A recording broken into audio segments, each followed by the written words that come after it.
পহেলা বৈশাখ একটি হিন্দুদের সংস্কৃতি। এটি পালন করলে ধর্ম চলে যাবে, জাত চলে যাবে, এ ধরনের অনেক কন্ট্রোভার্সি নিয়ে বিগত বেশ কিছুদিন ধরে সোশ্যাল মিডিয়াতে মানুষজনের মারামারি দেখছিলাম। কথাটা কি আসলেই সত্যি?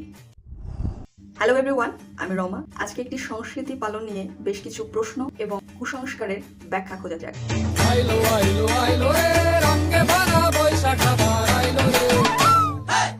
বাংলা সনের সূচনা হয় মুঘল সম্রাট আকবরের শাসনামল থেকে, অর্থাৎ সালটা 1584 থেকে 85 সালের আশেপাশে। তখন কৃষকদের কাছ থেকে খাজনা আদায় করা হতো ইসলামী হিজরি সালের ভিত্তিতে, যেটি পুরোপুরি চাঁদের উপরে নির্ভরশীল। আর চাঁদের ভিত্তিতে বছর 354 দিনে কাউন্ট করা হতো। এর ফলে কৃষকরা খাজনা পরিশোধ করতে একটু সমস্যার সম্মুখীন হয়। যেমন এক বছর খাজনা পরিশোধের পরে পরবর্তী বছরের নির্দিষ্ট সময়ের আগেই খাজনা পরিশোধ করার সময় হয়ে যেত। এই সমস্যা সমাধানে আকবরের দরবারে থাকা একজন ব্যক্তি, যার নাম ফতেউল্লাহ সিরাজি, উনি একটি ক্যালেন্ডার চালু করেন, যেটি বাংলা সাল অর্থাৎ সূর্যভিত্তিক ক্যালেন্ডার। সূর্যভিত্তিক ক্যালেন্ডার মূলত আমরা সবাই জানি 365 দিনে বছর হয়। এটার জন্য কৃষকদেরও সুবিধা হয়। প্রতি বছর একটা নির্দিষ্ট সময়ে তারা খাজনা পরিশোধ করে নতুন একটা বছরকে আগমন জানাতে পারে। এই দিনটাই পালন করার জন্য পহেলা বৈশাখ উদযাপন শুরু করা হয়।